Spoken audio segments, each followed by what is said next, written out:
اپنے عزیز ترین بھائی مولانا عبد المومن اللہ ان کے درجے بلند کرے. کیسی محبت ان کی لوگوں کے دلوں میں، کیسی شدید محبت سننے میں آ رہی، دیکھنے میں آ رہی کہ اس اللہ کے بندے نے ہمارے بزرگوں کے جگر کے ٹکڑے میں اپنے دل کو بنانے کی محنت اور جی جان سے انتھک کوشش کر کے وہ اس کوشش میں اللہ کا بندہ لگا رہا کہ آپ سب کے دل سج جائیں، سمر جائیں.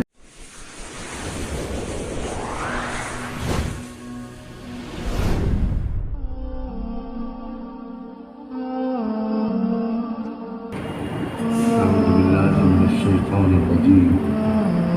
بسم اللہ الرحمن الرحیم.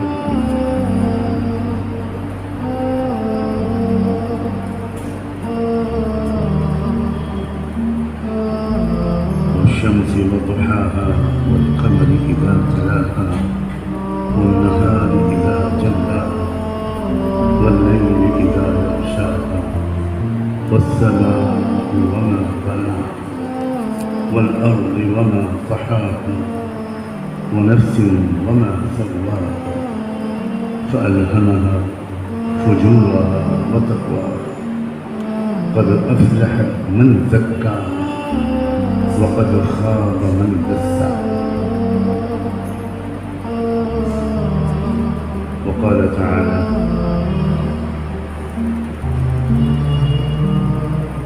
إن النفس لأمارة بالسوء.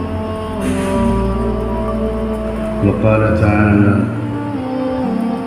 لا أقسم بيوم القيامة ولا أقسم بالنفس اللوامة. وقال تعالى يا أيتها النفس المطمئنة يا أيتها النفس المطمئنة ارجعي إلى ربك راضية مرضية فادخلي في عبادي وادخلي جنتي. سبحان ربك رب العزة عما يصفون وسلام على المرسلين والحمد لله رب العالمين. اللهم صل على سيدنا محمد وعلى آل سيدنا محمد وبارك وسلم. اللهم صل على سيدنا محمد وعلى آل سيدنا محمد وبارك وسلم. اللهم صل على سيدنا محمد وعلى آل سيدنا محمد وبارك وسلم.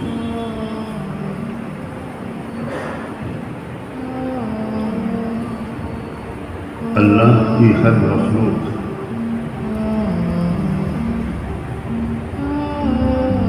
اللہ کی قدرت کا ایک شاہکار، اس کی بے شمار صفات اور اس کی یکتا شان کی دلیل. چھوٹی سے چھوٹی مخلوق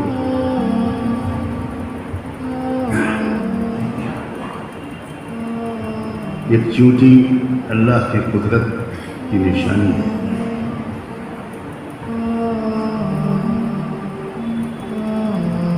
اتنی چھوٹی سی مخلوق اور اس کی یہ صلاحیت اس کے ننھے سے جسم کے اندر پورے جسمانی نظام کو فٹ کر دینا، یہ اللہ تعالیٰ ہی کی بس کی بات ہے. یہ اللہ ہی کی طاقت ہے، یہ اسی کی قدرت ہے.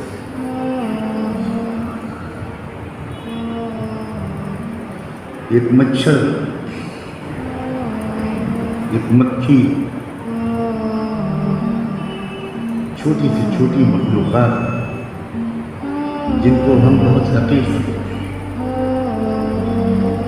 یہ بھی اللہ تعالیٰ کی عجیب و غریب قدرت اور طاقت اور عظمت کی دلیلیں.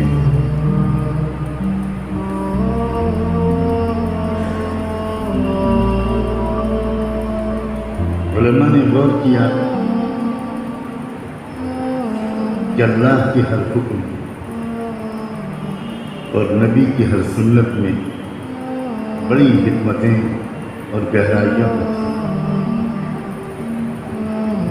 تو یہ جو حکم دیا گیا کہ تمہارے کسی پینے کی چیز میں مکھی گر جائے تو اس کو پورا ڈبو دیا کرو پھر نکالا کرو.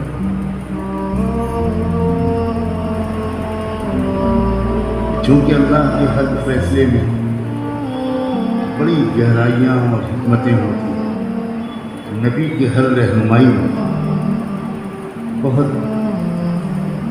بہت گہرائیاں بڑی باریک حکمتیں ہوتی ہیں. تو غور کیا لوگوں نے، علماء نے، غور کرنے والوں نے، کہ مکھی کو مزید ڈبو کر نکالنے کا کیوں حکم دیا گیا. تب تحقیق کے بعد پتہ چلا کہ مکھی کے 2 بازوؤں میں سے ایک بازو میں زہر ہوتا ہے اور دوسرے بازو میں اس زہر کی دوا ہوتی ہے. اور مکھی جب گرتی ہے تو ہمیشہ اس بازو کے بل گرتی ہے جس میں زہر ہوتا ہے. اگر سیدھے یوں ہی نکال دیا گیا تو پھر وہ مشروب پینے کے لائق نہیں ہوگا. حکم دیا گیا، رہنمائی کی گئی کہ دوسرے بازو کو ڈبو دیا کرو. تحقیق سے پتہ چلا کہ اس دوسرے بازو میں اس زہر کی دوا ہے اور اس زہر کی کوئی دوا دنیا میں اس دوسرے بازو میں چھپی ہوئی دنیا کے علاوہ نہیں ہے.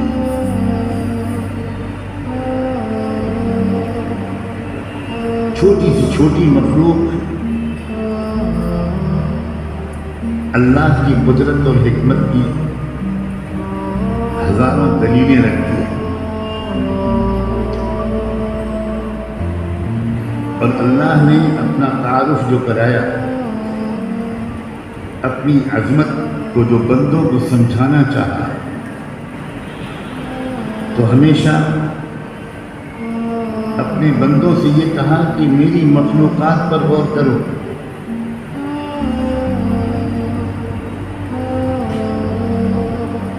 تم میری مخلوقات پر غور کرو گے تو میری عظمت سمجھ میں آئے، میری بڑائی سمجھ میں آئے، میری شان کبریائی سمجھ میں آئے. کروڑوں، اربوں، کھربوں بلکہ بے شمار مخلوقات ہیں، اور ہر مخلوق اللہ کی بڑائی کی عجیب و غریب دلیل.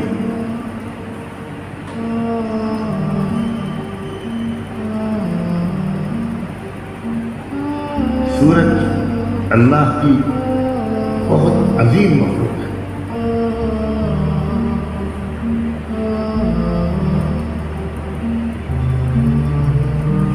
سورج کے اندر اللہ کی عظمت و قدرت کے کروڑوں دلیلیں ایک سورج کے اندر چھپی ہوئی ہیں. جن لوگوں نے سورج پر ریسرچ کیا، تحقیقات کی، غور و فکر میں اپنی زندگیاں لگائیں، وہ یہ کہتے ہیں کہ ابھی ہم سورج کی 1% خصوصیات تک بھی نہیں پہنچ پائے. یہی حال چاند کا ہے، یہی حال دن اور رات کا ہے.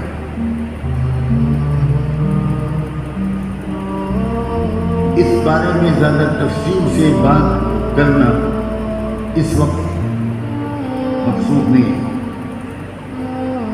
توجہ تو آپ حضرات کی کسی اور چیز کی طرف دلانا ہے. اللہ تعالیٰ نے، جیسا کہ میں نے ابھی عرض کیا، کہ اپنی ذات اور اپنی ذات کی عظمت کی طرف اپنے بندوں کو متوجہ کرنے کے لیے اپنی مخلوقات کا بہت ذکر کیا قرآن، اور یہ کہا، یہ چاہا ہم سے کہ ہم ان مخلوقات میں غور کیا جائے۔ کامیاب انسان وہ ہے جو اپنی زندگی کے اوقات میں سے کچھ وقت اللہ کے بارے میں غور و فکر میں لگائے، اور اللہ کی ذات کو تو کوئی سمجھ نہیں سکتا، اللہ کی صفات کو سمجھ سکتا، اور اللہ کی صفات کو اللہ کی مخلوقات میں غور کر کے سمجھ سکتا۔ والشمس وضحاها والقمر إذا تلاها والنهار إذا جلاها والليل إذا يغشاها والسماء وما بناها والأرض وما طحاها۔ سورج اور اس کی روشنی، یعنی سورج کی تفصیلات اور اس کی روشنی کے اثرات، اگر کوئی شخص آج تک کی علم کے حساب سے سورج کی روشنی کے اثرات لکھنا شروع کرے تو 1 کروڑ صفحات میں بھی اب تک کی جو معلومات ہیں ان کو بیان نہیں کر سکتے، جبکہ جو اب تک کی معلومات ہیں وہ کچھ بھی نہیں ہے ان معلومات کے مقابلے میں جو ابھی تک کھل نہیں سکتے۔ کوشش کرنے والے کوشش میں لگے ہوئے، یہی حال چاند کا ہے، یہی حال رات کے آنے اور دن کے جانے اور دن کے آنے اور رات کے جانے میں ہے۔ اتنا تفصیلی مضمون ہی ہے کہ اگر کوئی شخص یہی سمجھانا چاہے کہ یہ زمین کے ایک حصے میں دن کیسے نکلتا ہے اور زمین کے دوسرے حصے میں رات کیسے آتی ہے، تو اس پر بھی لاکھوں صفحات، ہزاروں گھنٹے کافی نہیں۔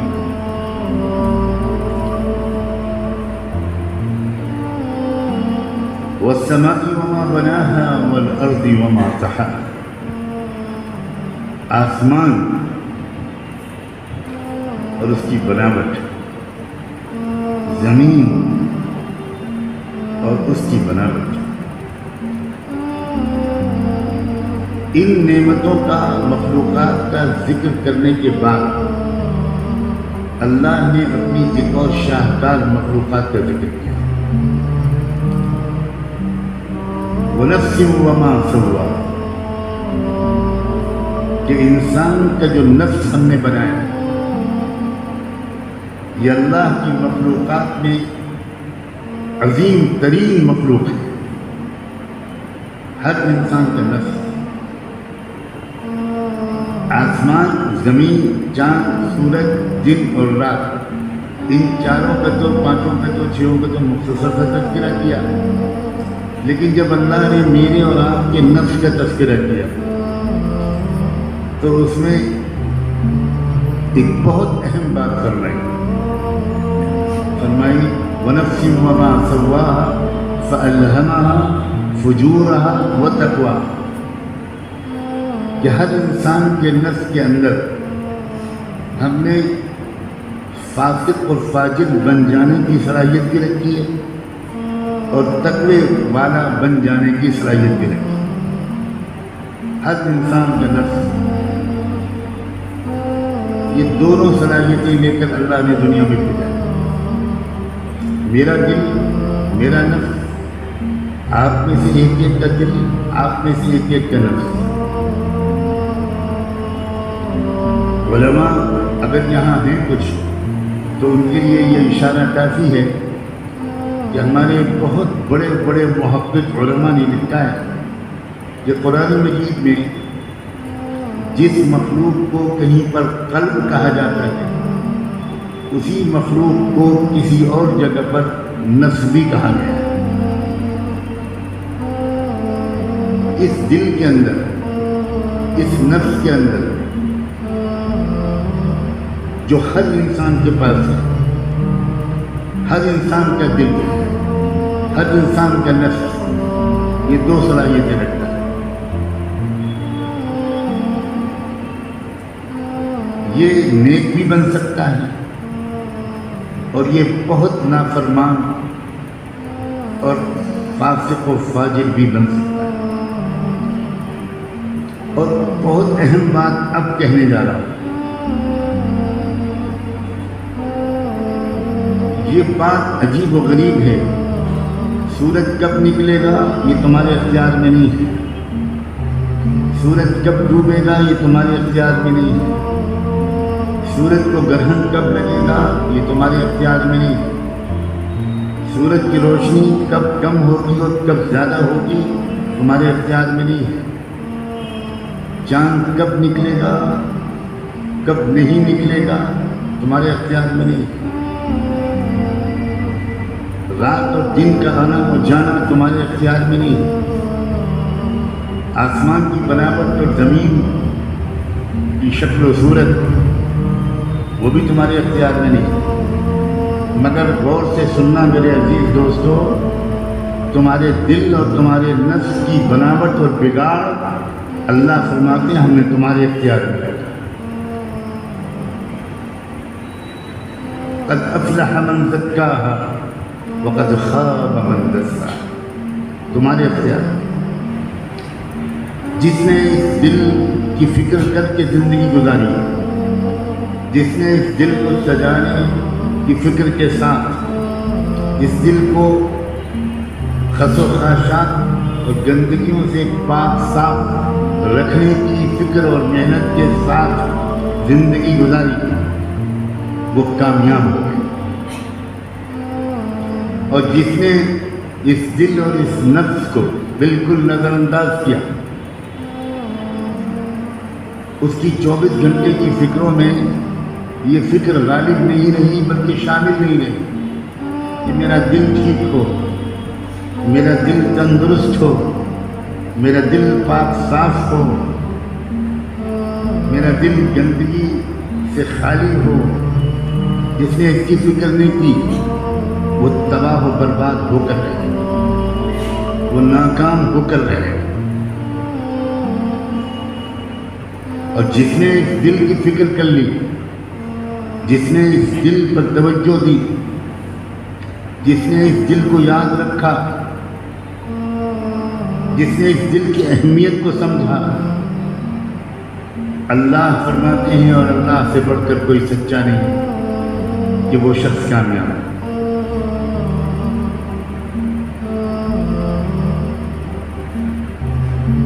کسی ثبوت کی ضرورت نہیں ہے اس بات کو ماننے کے لیے کہ جس زمانے میں ہم جی رہے ہیں اس زمانے میں لاکھوں میں ایک انسان بھی ڈھونڈنے سے ایسا نہیں ملتا جو اپنے دل کی فکر زیادہ کرتا ہو، جو اپنے نفس کی فکر زیادہ کرتا ہو۔ زیادہ تر انسانوں کے دل و دماغ پر پیٹ کی فکر غالب ہے۔ فیصلہ تیرے ہاتھ میں ہے، دل یا شکم، تمہارے ہاتھ میں فیصلہ ہے۔ ہر انسان سے کہنے والا کہہ رہا ہے کہ اگر تم نے اپنی فکروں کا مرکز، اپنی دوڑ دھوپ، اپنی کوششوں کا اصل نشانہ اپنے دل کو بنایا، دل کی طرف سے غافل نہ ہوئے، دل کو جھانک کر دیکھتے رہنے کا طریقہ سیکھ لیا، دل کے چیک اپ تم ہر وقت کرتے رہے، دل کا جائزہ لیتے رہے تو تم کامیاب ہو۔ اور اگر تم نے دل کو نظر انداز کیا، دل کی اہمیت کو نہ سمجھا، تمہاری قسمت کے بنانے میں، تمہاری زندگی کے بنانے یا بگاڑنے میں تم نے دل کے کردار، اس کی اہمیت کو ٹھیک سے نہ سمجھا تو پھر تم کو تباہی سے کوئی بچا ہی نہیں۔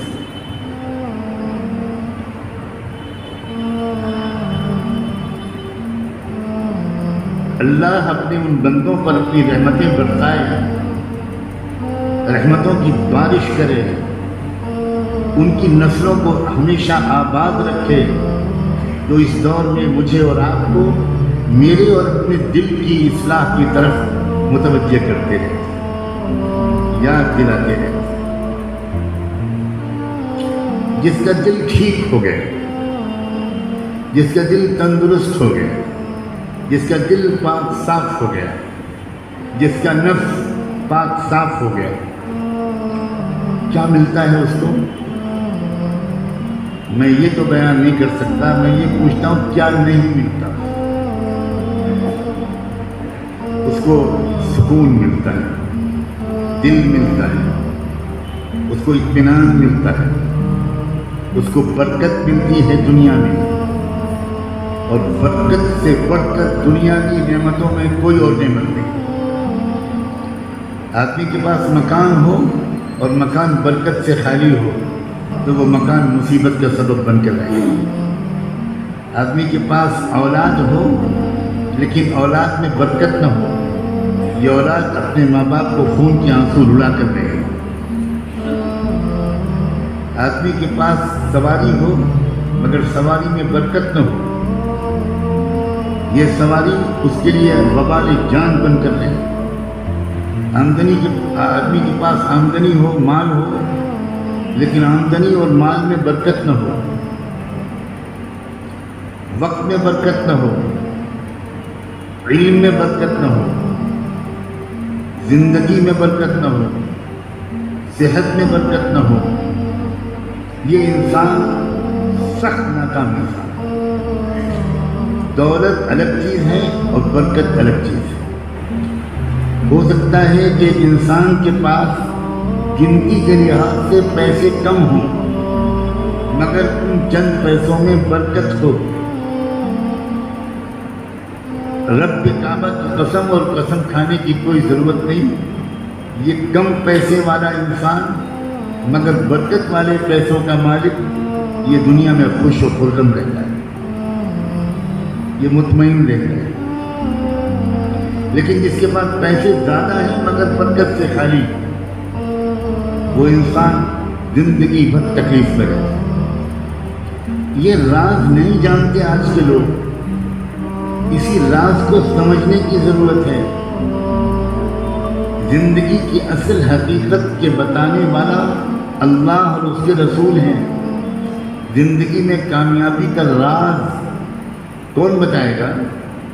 جس نے زندگی میں کامیابی اور ناکامی کے اصول رکھے ہیں، وہ بتائے۔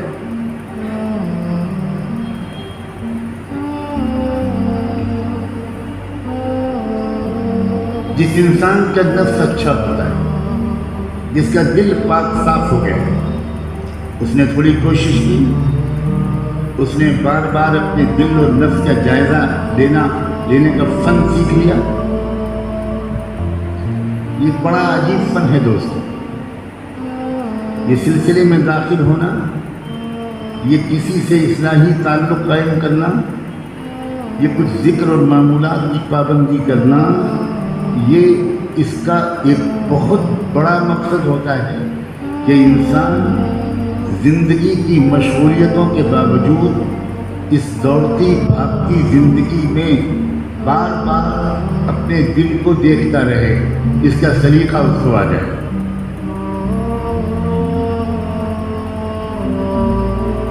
جس کا دل اچھا ہو گیا، میں نے کہا اس کے دل میں سکون ہوگا، اطمینان ہوگا،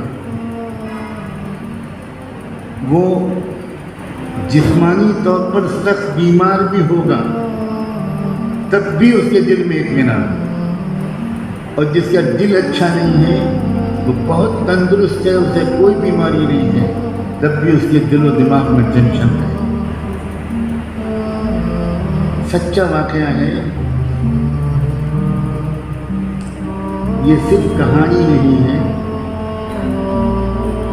کہ ایک ایسا شخص جس کا دل اچھا بن گیا، یہ جن کو لوگ اللہ کا ولی سمجھتے ہیں، کہتے ہیں، جن کو لوگ بزرگ کہتے ہیں، جو حقیقی طور پر اولیاء اللہ ہوتے ہیں، جو اللہ کے نیک بندے بندیاں ہوتی ہے ان کا دل بہت ہی پرسکون رہتا ہے. یہ کیسے ہی اللہ کا بندہ تھا جو جسمانی طور پر سخت بیماریوں میں مبتلا ہو گیا، اور بیماری بھی ایسی کہ اللہ کی پناہ سر سے پیر تک زخم پڑ گئے، اور زخموں میں ہر زخم میں سینکڑوں کیڑے پڑ گئے. آنکھ میں کیڑے، کان میں کیڑے، منہ میں کیڑے، سر میں کیڑے، زخموں سے چور، ہر جگہ زخم اور زخموں میں کیڑے. ان کے ایک بہت چاہنے والے شاگرد تھے.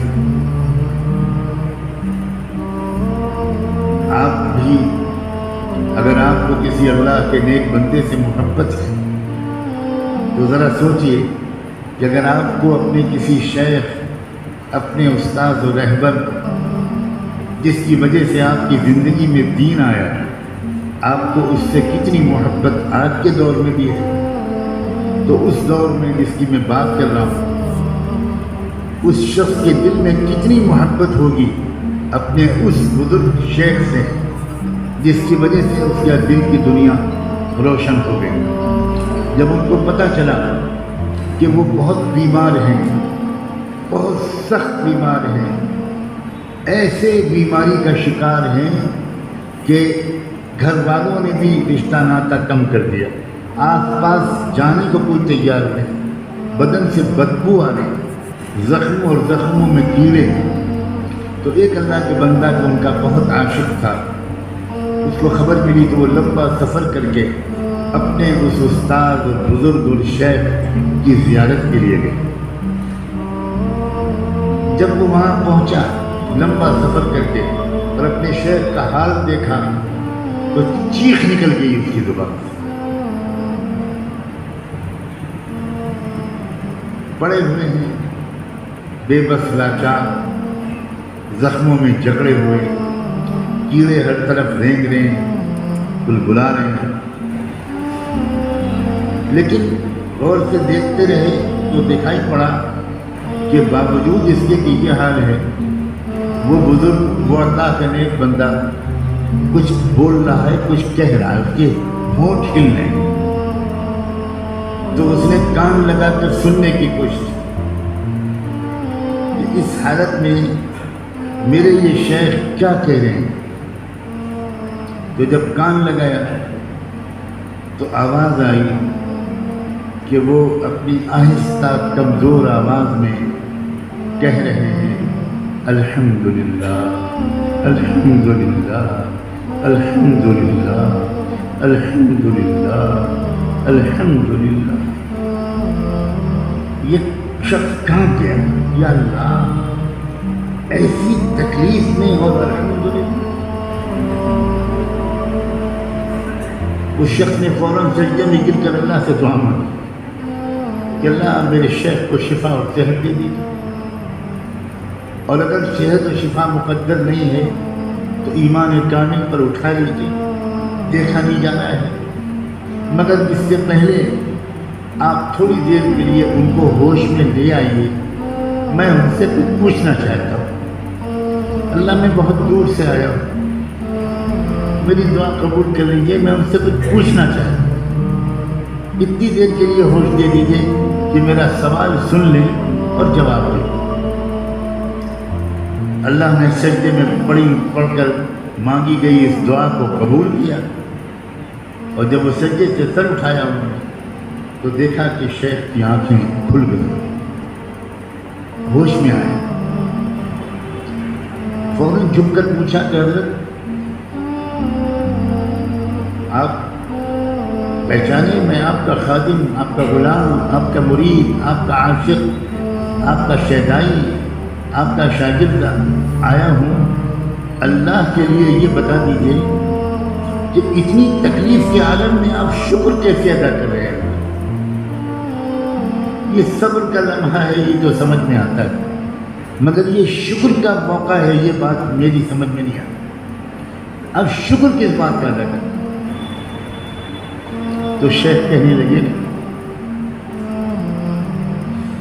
کہ اگر تمہارے سوا کوئی اور پوچھتا تو میں کبھی نہ بتاتا، لیکن شاید اللہ نے مجھے اسی سوال کا جواب دینے کے لیے تھوڑی دیر کے لیے ہوش دیا ہے۔ میں تمہاری طلب کی قدر کرتے ہوئے جواب بتاتا ہوں۔ سنو، میں اللہ کی اس نعمت پر شکر ادا کر رہا ہوں کہ اس نے اگرچہ میرے جسم کو تو بیمار ڈال دیا مگر میرا دل تو تندرست رکھا۔ میرا دل تو اللہ کی یاد سے ابھی بھی آباد ہے۔ میرے دل میں اللہ سے کوئی شکایت نہیں ہے۔ میرا دل اللہ کے فیصلے پر راضی ہے۔ اگر وہ الٹا کر دیتا، میرا جسم تندرست ہوتا، دل بیمار ہوتا، تو میں کیا کر لیتا؟ سیدھا جہنم میں جاتا۔ لیکن اب یہ تو امید ہے کہ موت آئے گی تو جہنم سے بچ جاؤں گا، اس لیے کہ میرا دل اپنے مالک کے شکر سے بھرا ہوا ہے۔ میرے دل میں کوئی شکایت نہیں ہے۔ اس نعمت پر شکر ادا کر رہا ہوں کہ اگرچہ جسم بیمار ہے مگر دل بیماریوں سے محفوظ ہے۔ یہ اہمیت ہے دل کی۔ سخت تکلیفوں میں بھی، جسمانی تکلیفوں میں انسان مطمئن رہتا ہے۔ یہ بات تو میرے جیسے عام آدمی کی تو شاید سمجھ ہی نہیں ہے۔ سیدنا بلال رضی اللہ تعالی عنہ ایک بار اس حالت میں بیٹھے ہوئے تھے کہ پیٹھ بالکل کھلی ہوئی تھی، کمر اوپر کی چادر نہیں تھی۔ امیر المومنین سیدنا عمر بن خطاب رضی اللہ عنہ نکلے اور حضرت بلال کی ننگی پیٹھ پر نظر پڑی تو حضرت عمر جیسے بہادر آدمی کی چیخ نکلی، پوری کھال ادھڑی ہوئی، چلی ہوئی، پورے کمر زخموں کا نشان، جگہ جگہ ایسا لگتا تھا کہ کسی زمانے میں چربی پگھل کر بلال کی نکلی ہوگی۔ حضرت عمر کی چیخ نکل گئی۔ حضرت عمر نے حضرت بلال کی داڑھی پکڑ کر کہا کہ اللہ کے واسطے مجھے بتاؤ بلال، یہ تکلیف تم برداشت کیسے کرتے تھے؟ جب مکے کی زمین پر تپتی ہوئی ریت پر تم کو گھسیٹا جاتا تھا اور تمہارے سینے کو پر چٹان رکھتی جاتی تھی کہ تم ہل نہ سکو، اس تکلیف کو کیسے تم سہتے تھے؟ حضرت بلال نے جواب دیا، امیر المومنین، اگر آپ نے نہ پوچھا ہوتا تو میں کبھی یہ بات کسی کو نہ بتاتا۔ یہ میرے اور میرے رب کے درمیان کا راز ہے، مگر آپ میرے آقا کے چہیتے امت کے قائد ہیں، آپ پوچھ رہے ہیں میں ضرور بتاؤں گا۔ امیر المومنین، میں کیا بتاؤں؟ جسم سخت تکلیف محسوس کرتا تھا، میں بتا ہی نہیں سکتا کہ مجھ پر کیا گزرتے تھے، مگر جب میں احد احد احد احد احد احد احد احد کی ضربے لگاتا تھا تو میرے دل کو وہ مزہ آتا تھا کہ تکلیف کا احساس ہی نہیں ہوتا۔ آج کا یہ زمانہ اس اعتبار سے بدترین زمانہ ہے کہ آج کے زمانے میں دل کی اہمیت کو بھول گئے لوگ۔ دنیا دار بھولے تو کیا شکایت، دیندار کہلانے والے لوگ بھی بھول گئے، نمازیں پڑھنے والے بھی بھول گئے۔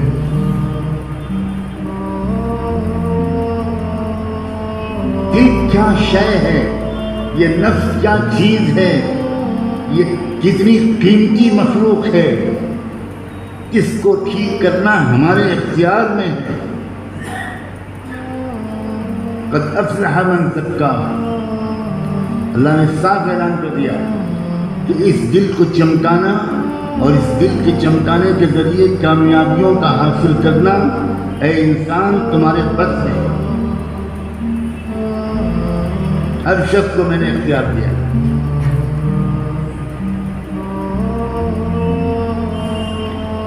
اس زمانے میں وہ انسان بڑا خوش نصیب ہے جو کسی کی بات سن کر کسی کی دعا کے نتیجے میں اپنے دل کی ٹھیک کرنے کی طرف بھی متوجہ ہو. میں بھی بول رہا ہوں بھی. دل کی طرف متوجہ ہونے کا مطلب یہ نہیں ہے کہ بیوی بچوں کو بھول جاؤ, دوسری ذمہ داریوں کو بھول جاؤ. بالکل نہیں, ہو ہی نہیں سکتا. دل کی طرف جو زیادہ متوجہ ہوگا, اللہ کی قسم وہ اپنی بیوی بچوں سے زیادہ پیار کرے گا. بات الٹی ہے. جو دل کی طرف سے غافل ہوگا وہ بات بات پر بیوی کا دل دکھائے گا, بچوں کو ڈانٹے گا, مارے گا. جس کو اپنے دل کی اصلاح کی فکر ہوگی وہی اچھا شوہر ثابت ہوگا. اسی کی زبان میٹھی ہوگی, اسی کے اخلاق اچھے ہوں گے, اسی میں سخاوت ہوگی, اسی میں ہمدردی ہوگی, اسی میں انسانیت ہوگی. وہی دوسروں کے دکھ درد بانٹے گا بجائے اس کے کہ وہ کسی کے دکھ درد کا سبب بنے گا. جس کا دل اچھا ہوگا اس میں خدمت کا شوق و جذبہ ہوگا. اس کے اندر بڑائی اور تکبر نام کو نہیں ہوگا. اللہ نے اس کو بہت بڑائی دی ہوگی مگر وہ اپنے کو بہت چھوٹا سمجھتا ہوگا. جس کا دل اچھا,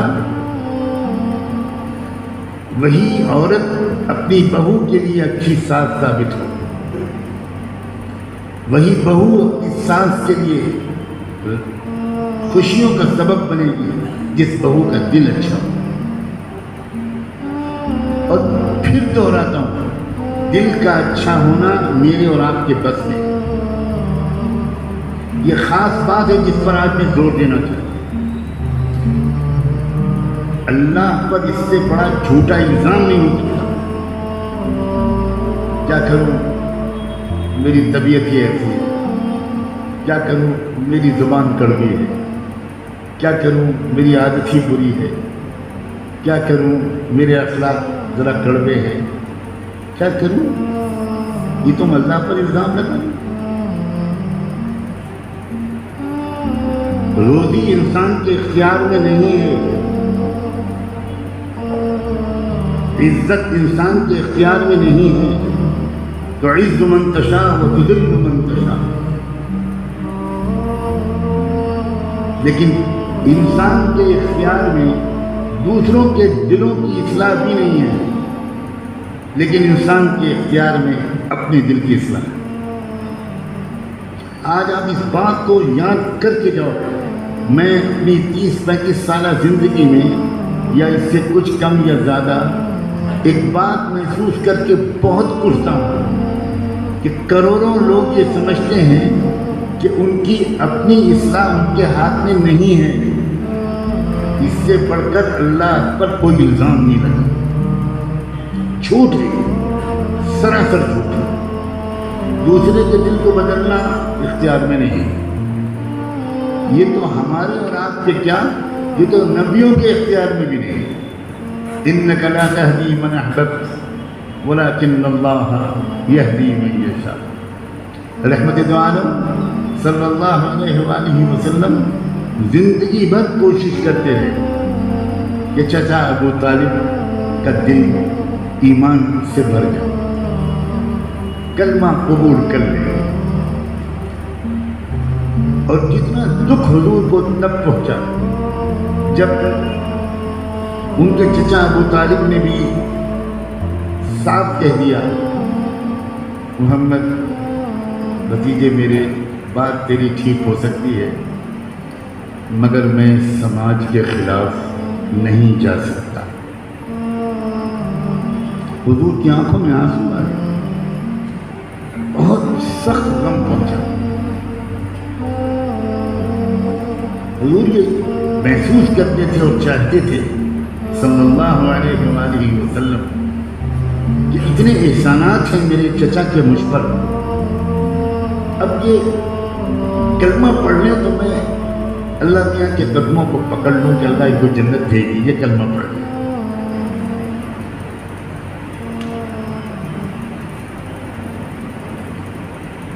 اس لیے حضور نے پورا زور لگا دیا، لیکن اللہ کو کچھ دکھانا مقصود تھا۔ جب نہیں مانے وہ تو اللہ کے رسول بہت غمگین ہوئے۔ اللہ نے تسلی کے لیے اپنے محبوب سے کہا کہ محمد کیوں غم کرتے ہو؟ یہ جو مسئلہ ہے کسی کے دل کو بدل دینا، یہ تمہارے اختیار میں ہم نے نہیں رکھا ہے۔ تو جو چیز تمہارے اختیار میں نہیں ہے اس کی تمنا کیوں کرتے ہو؟ یہ ہمارے اختیار میں، ہم جس کو چاہیں ہدایت دیں اور جس کو نہیں چاہیں گے تم بھی اس کو ہدایت نہیں دے سکتے۔ تو کسی دوسرے کے دل کو درست کر دینا یہ کسی کے اختیار میں نہیں، لیکن اپنے دل کو درست کرنے کی کوشش کرنا یہ ہر ایک کے اختیار ہے۔ میں نے کوشش کا لفظ یہاں جان بوجھ کر بڑھایا ہے، کیونکہ ایسے بھی انسان دنیا میں ہو سکتے ہیں جنہوں نے اپنے دل کو ٹھیک کرنے اور پاک کرنے کی کوشش شروع کر دی۔ جس طرح ان کو بتایا گیا کہ اس طرح ذکر کیا کرو، اس طرح اپنے دل کی طرف دھیان دیا کرو، اس طرح بار بار اپنے دل کو چیک کرتے رہا کرو۔ جو لوگ سلسلے میں داخل ہیں اور انہوں نے کچھ سنجیدگی اور غور سے اپنے شیخ کی بات سنی، سمجھی اور عمل کیا، جنہوں نے مراقبہ سیکھا اور جو مراقبہ کرتے رہے، وہ زیادہ آسانی سے اس بات کو سمجھیں گے کہ جن کی عادت پڑ جاتی ہے مسلسل مراقبہ کرنے کی، ان کی یہ عادت پڑ جاتی ہے کہ وہ باتیں کرتے ہوئے، کھانا کھاتے ہوئے، سڑک پر چلتے ہوئے، بازار میں جاتے ہوئے، دکان پر بیٹھ کر سودا بیچتے ہوئے، دفتر کا کام کرتے ہوئے، بچوں کے ساتھ کھیل کرتے ہوئے، اس کے بیچ بیچ میں چپ کے اپنے دل کا جائزہ لیتے رہتے ہیں۔ کبھی لطیفہ قلب کو دیکھ لیا، کبھی لطیفہ روح کو دیکھ لیا، کبھی لطیفہ نفس کو دیکھ لیا، کبھی لطیفہ سر کو دیکھ لیا، کبھی لطیفہ خفی کو۔ یہ تو وہ ایک سائنس ہے، یعنی اپنے دل کو دیکھتے رہنے کی بہترین طریقہ ہے۔ کاش کہ ہم اس کی قدر کریں۔ آدمی غفلت میں رہ ہی نہیں سکتا، ہر کچھ دیر کے بعد اپنے دل کا حال دیکھے گا۔ جب ہر کچھ دیر کے بعد ہم اپنے دل کا حال دیکھیں گے تو غفلت سے دھیرے دھیرے بالکل مستقل طور پر بچ جائے، اور جو غفلت سے بچ گیا وہ گناہ سے بچ گیا۔ یاد رکھنا، معصیت غفلت کی اولاد ہے، گناہ غفلت کے نتیجے میں ہوتا ہے۔ یاد کی کیفیت، اللہ کی یاد، آخرت کی یاد، اعمال نامے کے دائیں یا بائیں ہاتھ میں ملنے کی یاد، قبر کے حالات کی یاد، موت کی کیفیات کی یاد، پل صراط کی یاد، اعمال کے تولے جانے کی یاد، بدن کے تمام اعضاء گواہی دیں گے یا میرے حق میں یا میرے خلاف، اس کی یاد جب دل میں رہتی ہے تو کسی ماحول میں بھی انسان سے گناہ نہیں ہوتا۔ اسی کو تقویٰ کہتے ہیں، اور یہ ہمارے اختیار میں ہے۔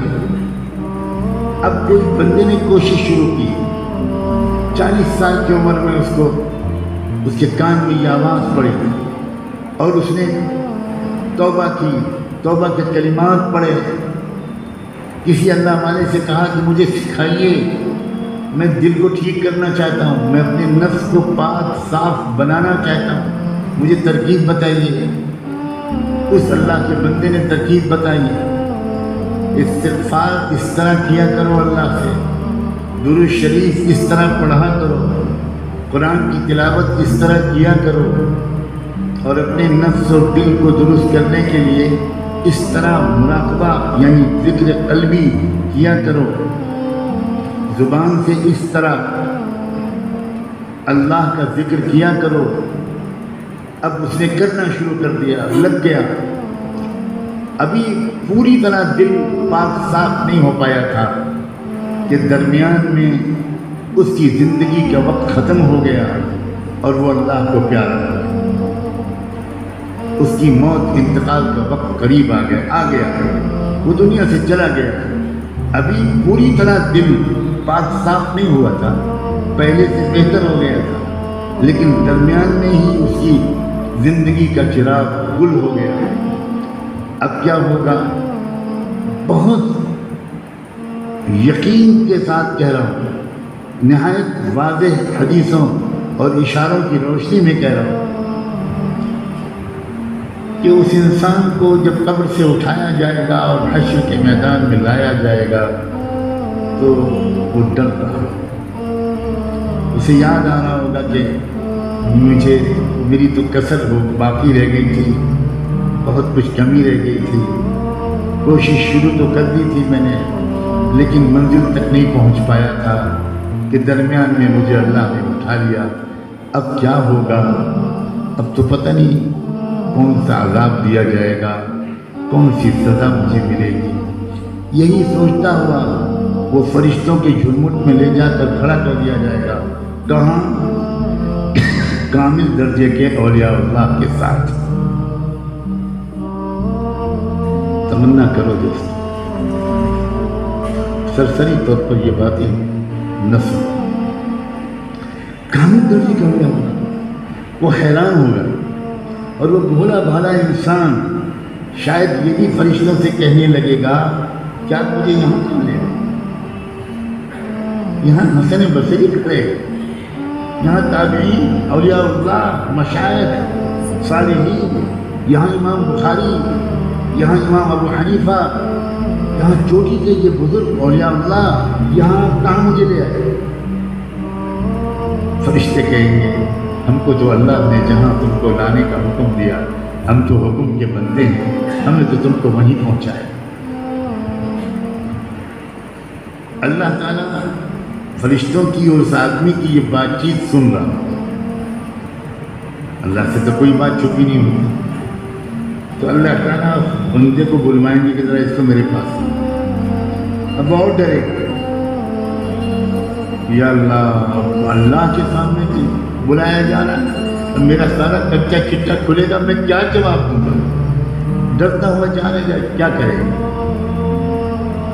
اللہ تعالیٰ کہے کہ بندے یہ ان بندوں کے پاس کھڑے ہو کر تم کو پریشانی اشکال کیا ہو رہا ہے؟ تو اس کی ہمت بڑھے گی کہ اللہ آپ جانتے ہیں میں ان لوگوں کے قدموں کے ساتھ بھی بیٹھنے کے لائق نہیں ہوں۔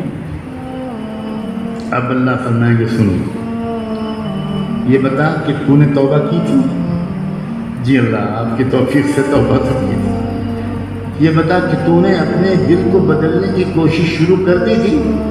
جی اللہ یہ آپ کی توفیق کی برکت تھی کہ میں نے کچھ شکر شروع کر دیا تھا، کچھ استغفار، کچھ تلاوت، کچھ درود، کچھ ذکر، کچھ کرنے لگا تھا، گناہوں سے بچنے لگا تھا، مگر ابھی تو بہت کچا تھا کہ درمیان میں میری موت آ گئی، میں بہت کچھ میرے اندر کھوٹ باقی رہ گیا۔ اللہ کہے گا سن بندے، موت میں نے بھیجی کہ تیرے اختیار کی چیز تھی؟ نہیں اللہ موت تو اختیار میں نہیں ہے، موت تو آپ نے بھیجی۔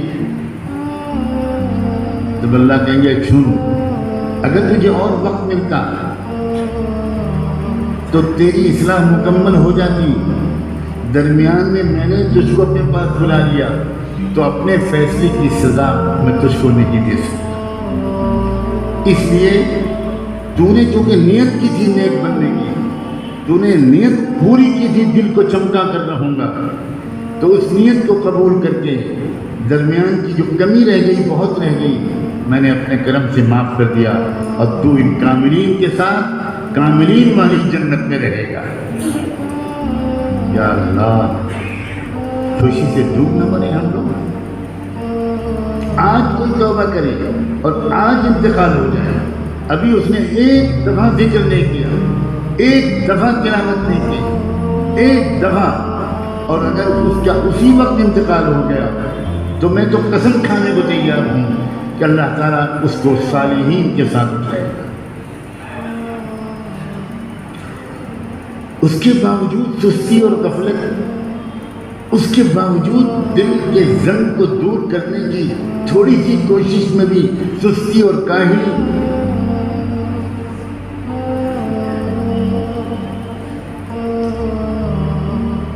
کاش کہ کوئی دل والوں کے پاس کچھ دن رہ کر دیکھے، اللہ والوں کے پاس کچھ دن رہ کر دیکھے،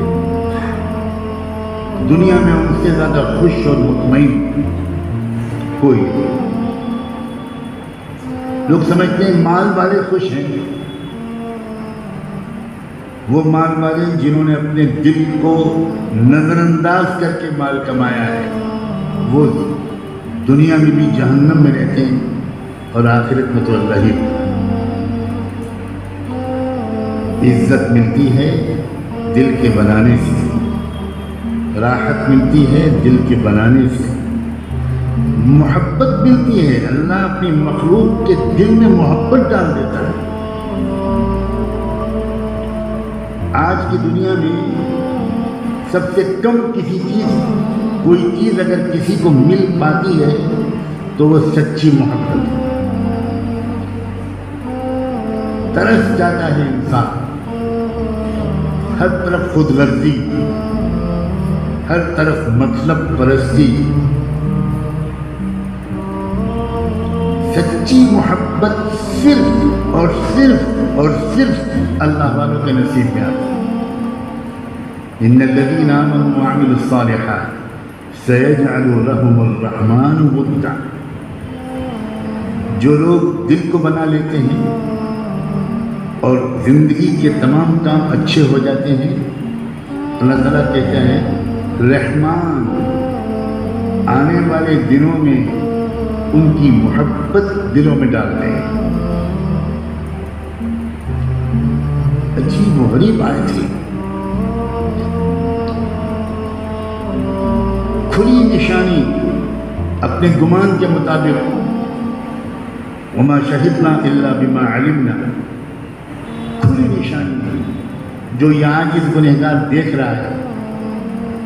اپنے عزیز ترین بھائی مولانا عبد المومن اللہ ان کے درجے بلند کرے، کیسی محبت ان کی لوگوں کے دلوں میں،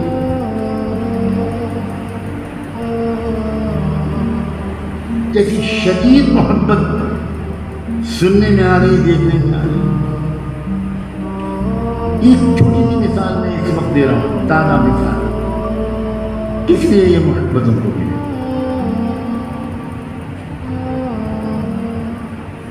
امید ہے کہ صرف اس لیے ملی کہ اس اللہ کے بندے نے، ہمارے بزرگوں کے جگر کے ٹکڑے نے اپنے دل کو بنانے کی محنت کی اور جی جان سے انتھک کوشش کر کے وہ اس کوشش میں اللہ کا بندہ لگا رہا کہ آپ سب کے دل سج جائیں، سمجھ جائیں۔ ایسا میرا گمان ہے، اللہ جانے آپ کا گمان کیا ہے۔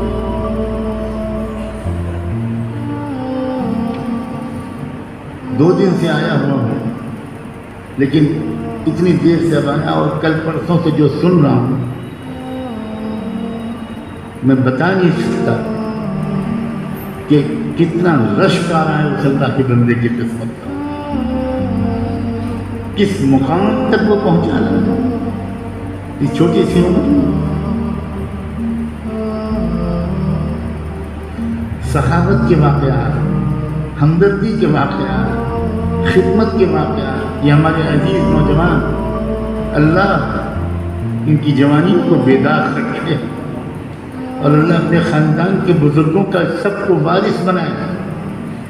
جب سے میں آیا ہوں ایک ہی موضوع ہے، مومن چچا ایسے تھے، مومن چچا ایسے تھے، مومن چچا ایسے تھے، مومن چچا ایسے تھے۔